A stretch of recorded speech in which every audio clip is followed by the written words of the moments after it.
Imagine New Orleans, 1918. The air is thick with humidity, the scent of magnolia, and the brand new, intoxicating sound of jazz music spilling out of every club in the French Quarter. But underneath the lively rhythm, a sinister melody was playing. A shadow was stalking the city, a phantom who would become known as the Axeman. His reign of terror began in May. The first victims were Italian grocers Joseph and Catherine Maggio. They were found in their home, brutally attacked with an axe. Nothing was stolen, but a chilling detail was discovered. One of the panels on their back door had been chiseled out. This became the Axeman's calling card. A silent, terrifying entry into the homes of his sleeping victims. Panic began to creep through the city like the morning fog off the Mississippi. The attacks continued, seemingly at random, but often targeting Italian-American grocers. He would break in, commit his horrific acts, and then vanish without a trace, leaving behind a bloody axe, often one belonging to the victims themselves. The city was on edge. People started barricading their doors, sleeping with guns under their pillows, and looking at their neighbors with suspicion.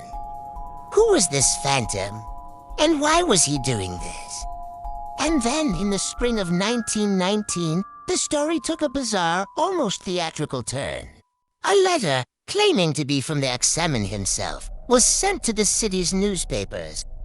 It was arrogant, taunting, and utterly terrifying. It read in part, "I am not a human being, but a spirit and a demon from the hottest hell. I am what you Orleanians and your foolish police call the Axeman." But the most famous part of the letter was the strange and specific demand it made. He declared his love for jazz music, and he made a promise, or rather, a threat. He announced that on the following Tuesday night, at exactly 12:15 a.m., he would pass over New Orleans again. And he offered a strange form of salvation. He wrote, "I swear by all the devils in the nether regions, that every person shall be spared in whose home a jazz band is in full swing." Can you imagine the scene? That Tuesday night, the entire city of New Orleans erupted in a cacophony of sound. Every dance hall, every club, every bar was packed to the gills with jazz bands playing as loud as they possibly could.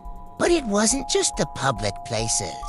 Private homes, which were usually quiet, were filled with the sound of phonographs blaring jazz records.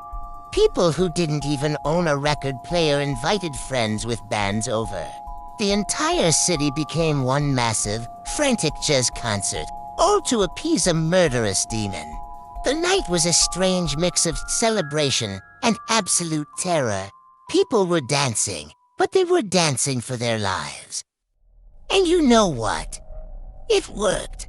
That night, not a single soul was attacked by the Axeman. After that infamous jazz night, the Axeman's attacks seemed to taper off. He struck a few more times, and then, as mysteriously as he appeared, he was gone. He was never caught. His identity remains one of America's greatest unsolved mysteries to this day. Was he a madman?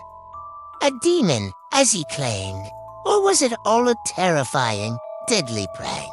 We'll never know.